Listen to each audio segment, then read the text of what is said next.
The Galactic Survival Academy stood on a quiet moon far from any homeworld. From the outside it looked calm and clean, built with smooth metal and wide-open platforms. Inside, it was known as one of the hardest places to study in the known galaxy. Only species judged capable of learning advanced survival were allowed through its gates. On the first day of the new cycle, transport ships arrived one by one. They came from many worlds, each very different from the others. Some ships were sleek and gentle, designed for comfort. Others were heavy and worn, marked by long travel and hard use. Students stepped out slowly, looking around with wide eyes. Some came from peaceful worlds with soft climates and stable land. Others came from harsh planets filled with storms, predators, and sudden danger. These students were quietly labeled as Deathworlders. Among them were 3 humans: Tom, Anna, and Paul. Tom stepped off the transport ship first. He was average in height, with short hair and a relaxed walk. He carried one small bag over his shoulder and looked around with curiosity rather than fear. He took a deep breath and smiled. Anna followed him. She adjusted the strap of her pack and scanned the area carefully, not in panic but in habit. Her eyes moved across exits, shadows, and open space. Once satisfied, she relaxed slightly. Paul came last. He stretched his arms and rolled his shoulders as if he had just finished a long trip, not arrived at one of the most demanding academies in the galaxy. "Nice place," Paul said casually. Tom laughed. "Cleaner than home." Anna nodded. "And quieter." Around them, other students reacted very differently. Some moved carefully, staying close together. Others looked overwhelmed by the open space and strange air. A few paused to steady their breathing. High above, on a raised platform, instructors watched silently. They stood in a line, wearing simple dark uniforms. Each held a data pad filled with student profiles. Their expressions were calm, but their eyes were sharp. Instructor Gray, one of the senior trainers, scanned the incoming group. "That's them," he said quietly. Instructor Lin looked down at her screen. "Humans? Deathworld classification confirmed." Another instructor, Reed, frowned slightly. "They seem relaxed." "That's the problem," Gray replied. "Species from harsh worlds often mistake danger for normal conditions." Lin nodded. "Reckless behavior. Overconfidence." Reed tapped his data pad. "Ranking recommendation?" Gray didn't hesitate. "Lower tier. They'll struggle with controlled survival theory." The instructors made quiet notes. No announcement was made. The students were not told. Below, Tom, Anna, and Paul continued forward with the rest of the class, unaware of the judgment placed on them. Inside the main hall, the new students gathered. The room was large and open, with soft lighting and clear signs written in many languages. A low hum filled the air, meant to keep everyone calm. Some students sat immediately, stiff and alert. Others stood close to the walls. Tom chose a seat near the middle. "Good view," he said. Paul dropped into the seat beside him. "Plenty of exits too." Anna sat on the other side, setting her bag at her feet. "Don't block the aisle," she said calmly. Tom raised his hands. "I wasn't planning to." Nearby, a student from a gentle forest world watched them with confusion. "How are they so calm?" she whispered to her friend. Her friend shook his head. "Maybe they don't understand where they are." A soft tone echoed through the hall. The instructors entered together and stood at the front. "Welcome," Instructor Gray said. His voice was steady and clear. "You are here because your species has shown the potential to learn survival beyond comfort." Some students straightened with pride. "This academy," Gray continued, "does not reward strength alone. It values awareness, control, and restraint." Anna listened carefully. "Overconfidence," Gray said, "leads to failure." Paul nodded thoughtfully as if agreeing. Tom leaned slightly toward Anna. "Sounds fair." Anna whispered back, "Let's see how they test that." The instructors began explaining the structure of the program. Controlled environments, simulated danger, strict rules. As the words continued, some students grew tense. Others looked relieved by the structure. The humans listened quietly. Tom found the rules familiar. Not comforting but clear. Anna noted which rules allowed flexibility and which did not. Paul focused on what the rules didn't say. Instructor Lin spoke next. "You will be evaluated continuously," she said. "Your initial ranking is based on predictive behavior models." Tom blinked. "Initial ranking?" he whispered. Paul shrugged. "Guess we'll find out later." Anna simply listened. High above, the instructors watched the group again. "They're not reacting," Reed noted. Gray crossed his arms. "Exactly." Lynn glanced at her screen. Their heart rates are stable. Still reckless, Gray said. They underestimate risk. Back in the hall, students were dismissed to assigned quarters. As they moved through the corridors, groups naturally formed. Species clustered with their own kind. Soft voices filled the space.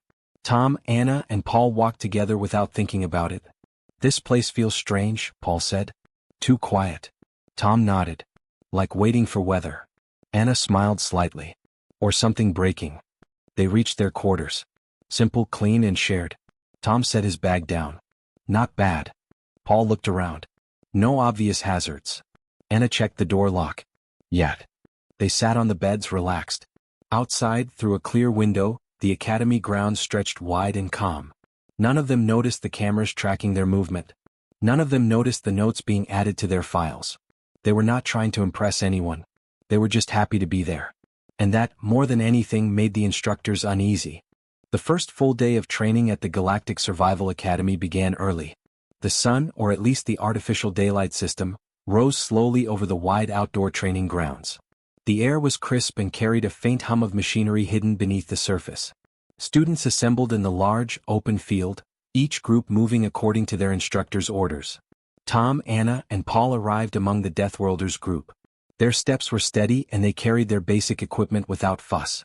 Other students looked nervous, glancing at the terrain with wide eyes. It was designed to test even the most experienced species with uneven ground, shifting obstacles, and harmless, but startling, simulations of environmental hazards. Instructor Gray's voice rang out. Today's drill is basic survival. You will navigate the terrain, locate resources, and establish temporary shelter. Follow instructions carefully. Failure to plan can be costly. Some students stiffened. A few whispered to each other. A young alien from a peaceful jungle world, with soft green skin and long fingers, shivered visibly. What if something goes wrong? She murmured. Tom chuckled lightly to Anna. Relax. It's a drill. Anna glanced at the map projected before the class. She noted the terrain markers carefully. We'll split up but stay close, she said calmly. Keep eyes open for hazards. Nothing we haven't seen before. Paul grinned. Hazards, sure. But I bet this is easier than surviving a real storm at home. The instructors watched from a distance, their data pads glowing softly. They recorded heart rates, reaction times, and movement patterns. They're calm, Reed whispered. Too calm. I don't like it. Gray nodded. That's the problem with Deathworlders. They don't react the way our models expect. The drill began. Students spread across the field. Holographic obstacles rose from the ground, simulating falling rocks, sudden water flows, and small controlled fires. The younger or more sheltered students gasped or jumped back at the first obstacles. Their hands shook as they tried to follow safety protocols exactly.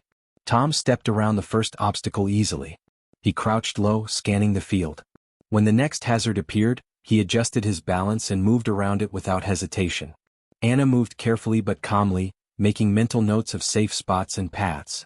She helped a nervous classmate from a soft world navigate a slippery area, guiding them with clear instructions. Paul, on the other hand, laughed lightly as a small simulation of falling debris popped up nearby. That's nothing, he said, sidestepping with ease. Back home, I'd call that a normal Tuesday. Instructors frowned. The Deathworlders' calm was not according to their models. Most of the other students reacted with panic. One small group huddled together, arguing about what to do next. Their motions were hesitant and uncertain. Gray whispered to Lynn, they're treating danger like a routine task. Lynn raised an eyebrow. Is that a problem? Gray shook his head. It's unexpected. They might succeed but not the way we predict. As the drill continued, students were tasked with locating water sources and edible plants within the area. The non-Death World students tiptoed around every leaf and rock, carefully measuring each step. One young alien from a calm desert world froze when a holographic snake appeared, refusing to move until an instructor came to guide them. Tom spotted the water source quickly, crouching to inspect the surrounding area. He signaled Anna and Paul. Over here, he said. They joined him, checking the area for anything dangerous, and then began collecting samples. Anna worked with precision, cataloging each plant. This one is safe. That one is safe, she said softly. Keep moving. Paul, meanwhile, carried containers for water and jokingly offered one to a panicked student. Don't worry. It won't bite, he said. His calm tone made the other student relax slightly. Instructor Reed frowned. "They're not following protocols exactly," he said. "They're improvising." Gray observed carefully. Improvisation under low stress is fine. Under real pressure it could be reckless. "We'll see." Next came the shelter exercise. Each student was tasked with creating a temporary shelter from the materials provided: lightweight panels, ropes, and fabric. Most students hesitated, following step-by-step instructions exactly. Their shelters were neat but slow to build. Tom grabbed 2 panels and held them in place while Anna secured the ropes. Paul positioned fabric as a roof and adjusted it quickly when a simulated gust of wind appeared. Their movements were fluid, almost instinctive. Nearby, a group of students struggled. One of them fumbled with the ropes, panicked as a gust hit, and almost toppled the framework. Tom noticed and calmly stepped over. "Tie it here. Make a loop first. Pull gently," he said. The student followed and the shelter stood. Instructor Lynn tilted her head. "They're helping others?" she whispered. "Yes," Gray replied. Without prompting. "They don't see it as charity, they just do it." As the day went on, the exercises became slightly more complex.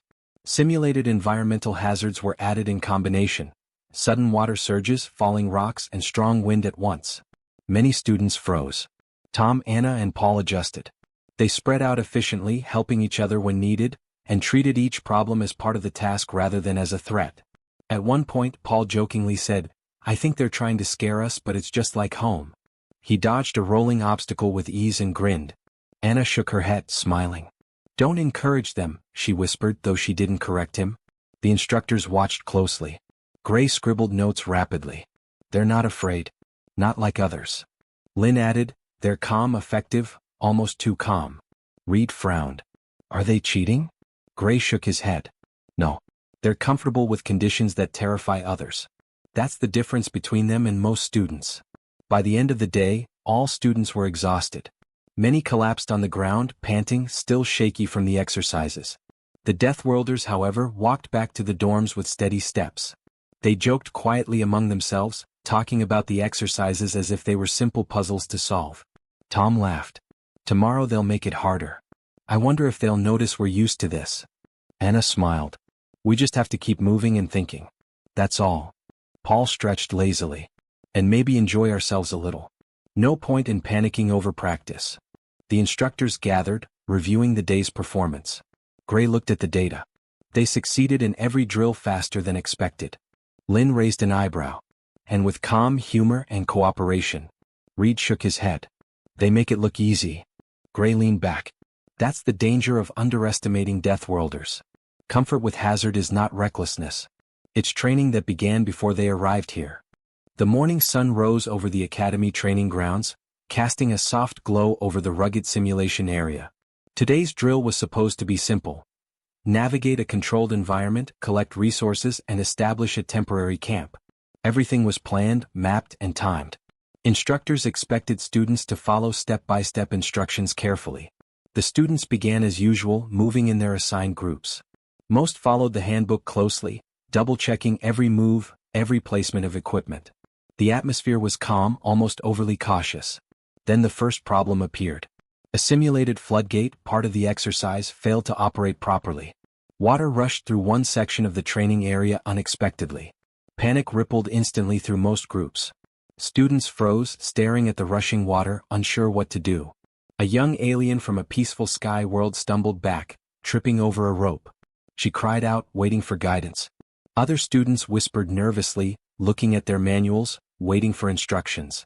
In contrast, the Deathworlder group, humans and others from harsher planets, reacted immediately, almost instinctively. Sarah, a human from a storm-racked coastal world, dashed toward a pile of panels and ropes nearby. She grabbed what she could, tossing pieces toward the group. "Quick! We need barriers," she called, moving as if she had done this hundreds of times before. Mike, a tall human who had grown up on a rocky desert planet, moved toward the shelter kits. Without hesitation, he secured the frame of a small tent, anchoring it against the rushing water. His hands worked quickly and precisely, adjusting ropes and pegs without consulting any manual. Kate, another Deathworlder, began organizing the food supplies. "Keep them dry," she instructed. She stacked the rations, covering them with waterproof panels. Her movements were calm, steady, and efficient. Tom, Anna, and Paul worked alongside them. Tom held back water temporarily with large panels, redirecting it from sweeping through the camp. Anna adjusted ropes and supports, ensuring the shelter would hold. Paul ran small equipment back and forth, helping anyone who needed it. The instructors watched from a distance, their data pads glowing. Reed frowned. They're not following the handbook. That's not allowed. Gray raised an eyebrow. They're adapting. Watch what happens. The flood simulations continued, increasing in intensity. Other groups flailed, unsure how to respond. Some students froze completely, unable to move until instructors intervened. The manual offered no guidance for this unexpected scenario. But the Deathworlder group worked seamlessly.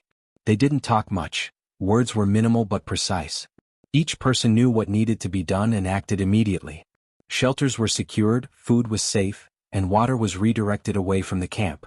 Within minutes, what could have been chaos was transformed into an organized, functioning temporary base.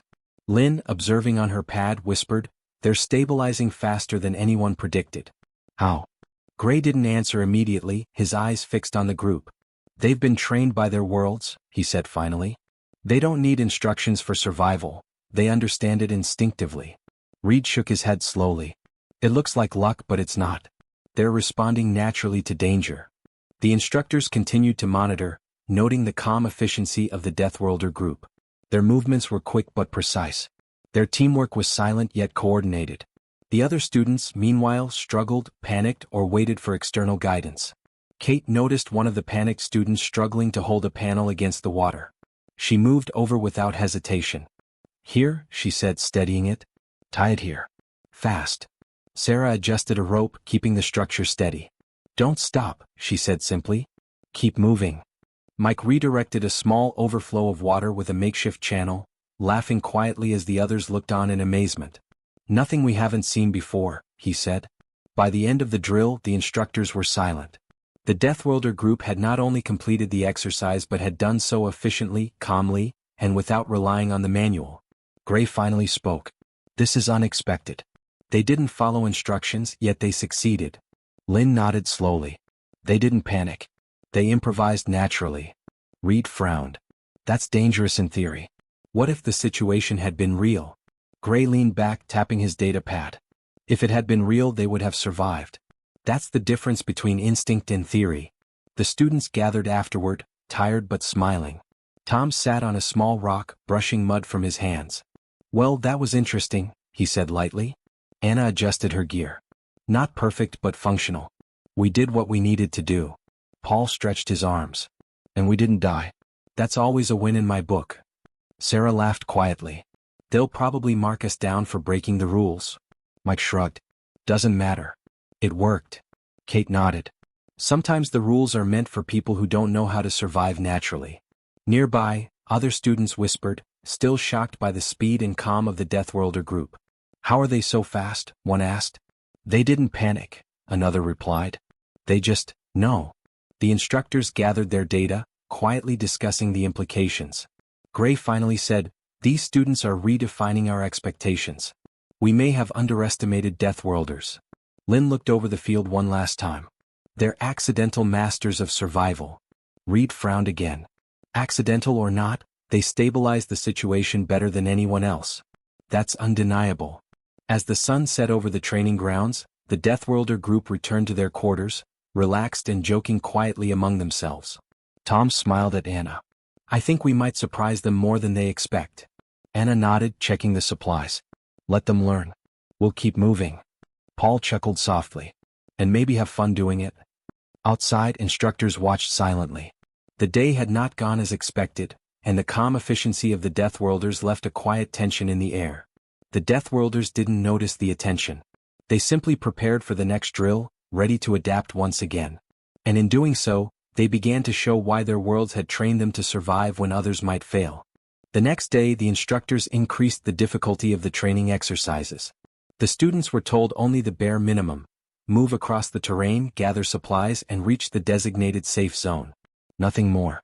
The rest was left to the unpredictable systems embedded in the training grounds. From the moment the drill began, the environment was hostile in ways that had not been seen before. Strong gusts of wind swept across the field, sending lightweight obstacles tumbling. Pools of simulated acid appeared unexpectedly, forcing students to reroute at the last moment. Rocks rolled down slopes in places where no one had predicted. The terrain shifted subtly, becoming uneven and slippery. Panic quickly spread among the majority of students. One group froze near a small incline when a rockslide simulation triggered. Hands shook, legs wobbled, and no one knew who should lead. Students whispered nervously, consulting manuals repeatedly, while the simulated dangers continued to unfold around them. In contrast, the Deathworlder group moved calmly. Tom scanned the terrain and called out directions without hesitation. Left around the dip. Grab the panel. His tone was precise, not loud or demanding but enough to guide the group naturally.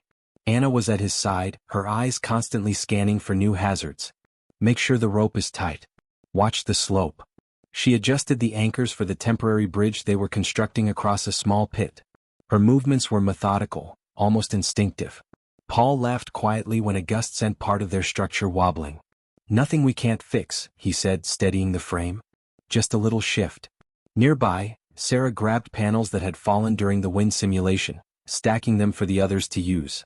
Mike adjusted the ropes holding the temporary shelters, and Kate directed the placement of food and water supplies. Their communication was almost wordless. A gesture, a nod, or a glance was enough to convey what needed to be done. The instructors observed in silence, their data pads recording every movement. Gray whispered to Reed, "The harder the environment, the better they work together. It's almost unnatural." Lynn leaned forward. Not unnatural. Adaptation. Their species evolved in conditions far worse than these. Stress like this is normal for them. Reed frowned. It doesn't feel right. The others are struggling. They're following every instruction and still falling behind, while the Deathworlders just move. The simulation grew more complex. Rain was introduced, slicking the terrain and reducing visibility. The previously safe paths became treacherous, forcing most students to stop and reassess. One student from a calm world tripped, nearly dropping their supplies into a deep simulated gorge. Others rushed to help, but movement was slow and clumsy. The Deathworlders reacted instantly. Tom reached out to grab the falling pack and set it down safely. Anna adjusted the anchor points for the shelter, keeping it steady against the rain. Paul guided a fellow student across a slippery slope with a hand on their shoulder and a firm voice. "Move slowly but keep your balance," Paul said. "Step where I step." Sarah spotted a weak rope on the bridge and reinforced it before anyone tried to cross. Mike adjusted panels that had shifted in the rain. Kate collected water containers before they were swept away by the runoff. Everything happened quickly, almost without conscious thought. Each person acted where needed, filling gaps naturally. Their teamwork was seamless, efficient, and calm. Nearby instructors watched, astonished. Lynn whispered, "They don't need instructions. They just understand what to do." Gray nodded. "Exactly. Stress brings out clarity in them, not panic. Most species fail under this level of chaos. They thrive." Reed shook his head. "It's not fair. These exercises were meant to challenge everyone equally. They're turning it into routine." Meanwhile, the other groups struggled to regroup after each new hazard. Some were slow to respond, hesitating, arguing over what to do first. Manuals were opened repeatedly, pages crumpled with nervous hands. Communication among them was clumsy, often too late to prevent small mistakes that became bigger. The Deathworlders, however, adapted continuously. The rain became heavier, the terrain shifted again, and rocks tumbled down a steep slope. Tom called out a direction and the group moved as a single unit. Anna reinforced anchors, Paul helped students across the unstable ground, and Kate and Sarah distributed supplies efficiently. The group crossed a final obstacle, a wide gap that required a makeshift bridge. While other students hesitated, the Deathworlders constructed a stable crossing quickly. Within minutes, everyone in their group was safely across. No one panicked. No one faltered. Gray lowered his data pad. "They're finishing faster than anyone expected." Lynn nodded slowly. "And with more control. Even the minor errors are corrected instantly. They are precise without effort." Reed rubbed his forehead. "It's frustrating. They're making the impossible look easy." The students reached the designated safe zone. Most of the other groups arrived much later, drenched and exhausted, arguing over mistakes and failed paths. The Deathworlders simply set up a dry shelter, organized supplies, and sat together calmly, sharing quiet conversation. Tom smiled faintly at Anna. "I think we'll make it through this fine." Anna nodded, tying a rope anchor. "Keep steady. We'll be ready for the next challenge." Paul stretched and laughed softly. And maybe teach them something about moving under pressure. Nearby, other students watched them with awe and confusion. How do they stay so calm? Whispered one. They just know, another replied, eyes wide. Gray, Lynn, and Reed continued reviewing the data. Gray finally said, their performance today proves something we've underestimated. For Deathworlders, stress is clarity. The harsher the conditions, the better they perform. Lynn added, it's not skill alone. It's instinct, adaptation, and natural cooperation. They work together because they have to survive, not because anyone told them to. Reed sighed. We've trained generations of students who panic under stress. These students are rewriting what survival looks like. As evening fell, the Deathworlders returned to their quarters. Their clothes were wet, their hands scraped lightly, but their spirits were calm. Tom, Anna, and Paul laughed quietly about minor mistakes they made along the way, comparing them to real experiences back home. Sarah, Mike, and Kate shared stories about previous storms and harsh conditions on their worlds, smiling at the similarities. The other students whispered nervously outside the quarters, still recovering from the day's stress. I don't understand how they do it, one muttered. They just don't panic, another replied. The instructors observed silently, their data and notes full of unexpected patterns. Gray finally said, they're not just surviving, they're thriving under conditions designed to challenge everyone. That's extraordinary. Lynn added quietly, and that's only the beginning. They'll improve with every challenge and none of it will seem too difficult to them. Reed shook his head slowly, looking out over the darkening training grounds. I have a feeling this class is going to change everything we know about survival training. The final evaluation day arrived quietly. There were no alarms, no sudden dangers, and no loud announcements. Instead, the academy felt tense in a different way. Students gathered in the central hall, waiting for results. Faces showed worry, hope, and confusion. Many still felt exhausted from the last few days of harsh training. The instructors stood at the front, reviewing the final data one last time. Screens displayed numbers, charts, and rankings. Reed stared at the results in silence. Lynn checked them twice. Gray folded his arms, calm but clearly thoughtful. This can't be wrong, Reed said finally. I've checked the system 3 times. Lynn nodded. So have I. The results are consistent. Gray looked out at the students. Then we present them. The hall grew quiet as the lead instructor stepped forward. Students, Gray said, his voice steady, the final evaluations are complete. These scores are based on survival efficiency, teamwork, adaptability, and endurance. A low murmur passed through the crowd. As expected, Gray continued, many of you showed improvement.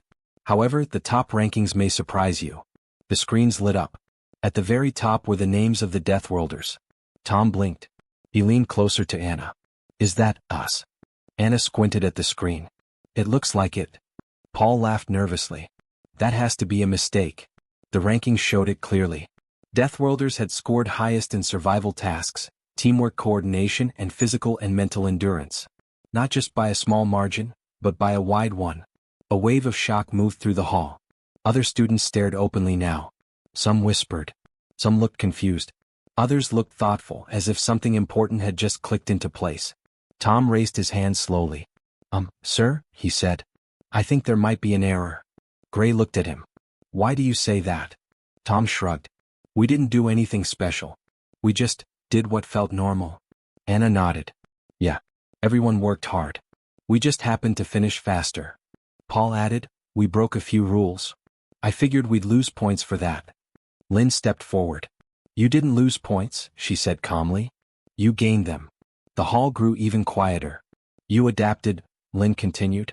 When plans failed, you adjusted. When danger changed, you moved with it. That is not recklessness. That is preparation. Other students exchanged glances. One of them, a quiet student from a gentle forest world, spoke up. But, you didn't seem scared. Not even once. Tom thought for a moment. I guess we were, he said honestly. But fear doesn't help much where we come from. You learn to move anyway. Anna looked around the hall. On our worlds, bad things happen without warning. Storms, quakes, fires. You don't wait for instructions. You just act. Another student frowned. We thought you didn't care about safety. Paul shook his head. We care a lot. That's why we prepare. We expect things to go wrong. That sentence hung in the air. Gray cleared his throat.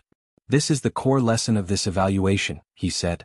Deathworlders were ranked low at the start because we believed harsh worlds created careless minds. We were wrong. He paused, letting that sink in. Harsh worlds create prepared minds. The data backed it up. Deathworlders communicated faster under stress. They shared tasks without argument. They conserved energy naturally. Even when injured or exhausted, they continued calmly. Stress did not break them, it focused them. Lynn turned to the class. Many of you waited for perfect conditions before acting. Deathworlders assume conditions will never be perfect. A quiet realization spread across the hall.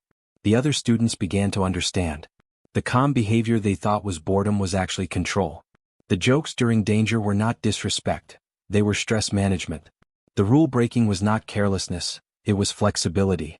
One student lowered his head. We thought you were lucky. Sarah, standing near Tom, smiled softly. Luck runs out fast on our worlds. Mike crossed his arms. Preparation doesn't. Kate added, survival is not about being brave. It's about being ready. The instructors dismissed the class, but many students stayed behind, watching the Deathworlders with new eyes. No longer as strange outsiders but as quiet experts. Tom packed his gear slowly. I still feel weird about being at the top. Anna laughed lightly. Same. Feels like we just did our best. Paul stretched. Guess our normal isn't normal here. Gray watched them from across the hall. They didn't aim to be the best, he said quietly to Lynn. They just survived the way they always do. Lynn nodded. And in doing so they taught everyone else. As students filed out, conversations changed. Instead of whispers about recklessness, there were questions about preparation, about mindset, about how to stay calm when everything goes wrong. The academy had not just completed an evaluation, it had learned something vital. Deathworlders were never careless. They were ready long before the danger arrived. The days after the final evaluations felt different at the Galactic Survival Academy. The change was quiet, but it was everywhere. Conversations in halls slowed. Instructors spoke more carefully. Students watched one another with new eyes. Gray, Lynn, and Reed met in the main review chamber early one morning. Data screens filled the room, showing results from the recent class.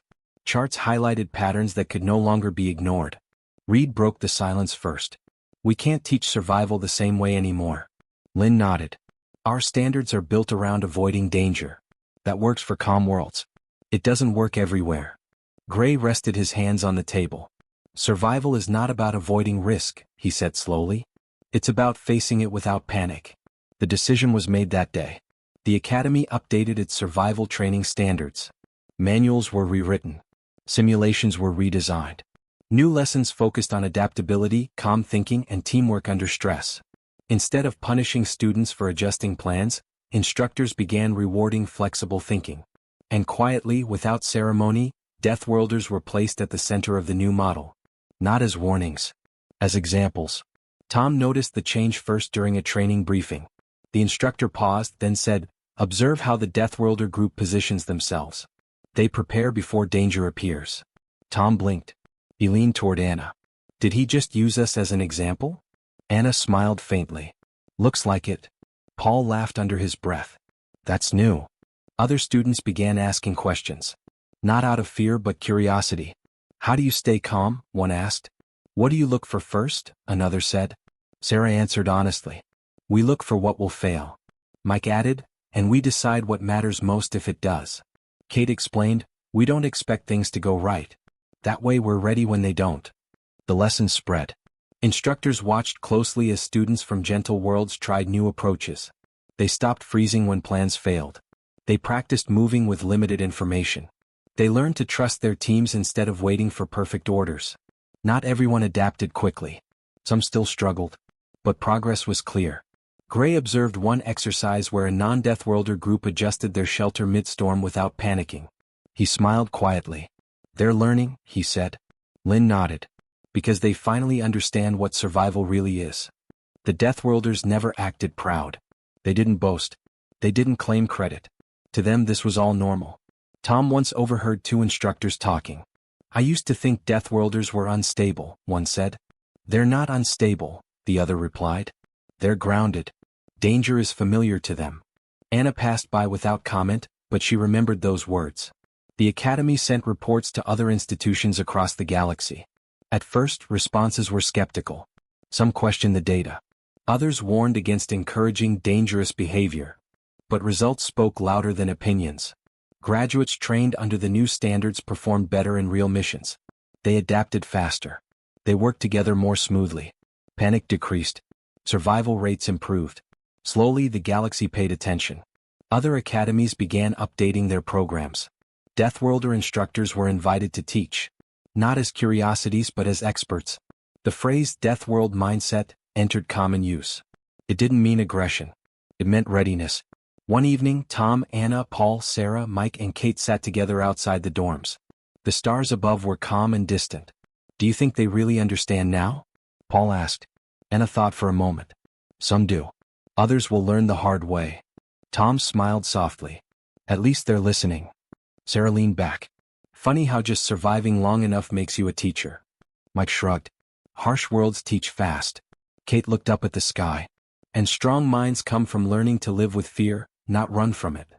Inside the academy, a plaque was quietly added near the training grounds. It did not mention Deathworlders by name. It simply read, "Survival is not the absence of danger. It is calm action within it." Students passed it every day. Most didn't stop to read it at first. But over time many did. And somewhere beyond the academy, across the wide galaxy, the lesson spread quietly. Harsh worlds did not create monsters. They created survivors. And survivors, when understood, became teachers.